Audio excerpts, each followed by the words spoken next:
I grew up in Marceline, and from my earliest memories of Marceline, I felt loved and taken care of. And I think Walt felt that same when he lived here. It's a magical place to grow up. Our kids still ride their bicycles everywhere. I had a pony that I got to ride anywhere I wanted, and I can't think of a better place to grow up.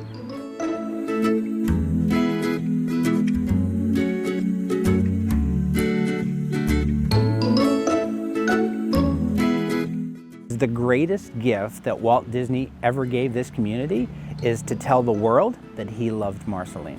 The reason I stepped foot in this city was not for this museum. It was to experience why Walt Disney was in love with Marceline. And I wanted to walk on the same sidewalks, and I wanted to breathe the same air, and I wanted to see what Walt Disney saw in this community that engaged him so much. And it's the people, and I sense it still to this day. The people are tremendous in this community. They embrace and they support each other.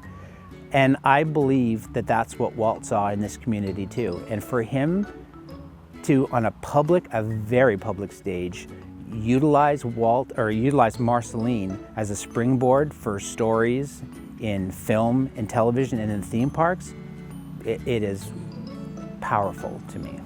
Actually, it was Walt's little sister who decided that she wanted her things in Marceline. And so she called me, her son called me after she passed away and said, you know, Mom wants you to have her stuff. And I go, what stuff are we talking about, Ted? He goes, we'll come out and see.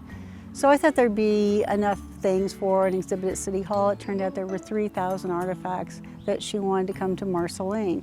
So that was what started us, and it's been a lot of fun. It's been a long haul, but we're in our 16th year of the Walt Disney Hometown Museum, and we literally have people from all over the world come here to see where it started. This is my second time coming to Marceline. I came in 2015. I was a member of the Walt Disney World Traditions team, and we were celebrating our 60 years of the entire Traditions program. So in celebration of that, I decided to come back to see where the magic truly started. So I came, I got to see the Dreaming Tree still standing. I visited the museum, met Kay Mallins and Inez Johnson, fantastic people, and I always said I wanted to go back, and I've just been so privileged to come back now as a Walt Disney World ambassador. When I was 8 years old is the first time I met Walt Disney, and he came here to dedicate the Walt Disney swimming pool and park, and he stayed with my family. And people always ask what I remember most about Walt Disney, and I remember mostly that I thought my opinion had value to him. He would ask me a question, and I felt like he was truly listening, and what I said was important. Every time Disney came back to Marceline, he brought a gift. So the first time he came back, he brought a film. He brought The Great Locomotive Chase. And he played it for 24 hours, and everyone in the community came and experienced it, and it was lovely. He dedicated the pool. Every single time he came back, right to the last gift that he gave Marceline, which was Midgetopia. I mean, he took a ride out of the theme park and set it up in his boyhood hometown. When Marceline built a new school and named it after Walt Disney, not only did Mr. Disney bring some playground equipment to the school, but he also brought a rare orange Mickey Mouse flag where only two exist.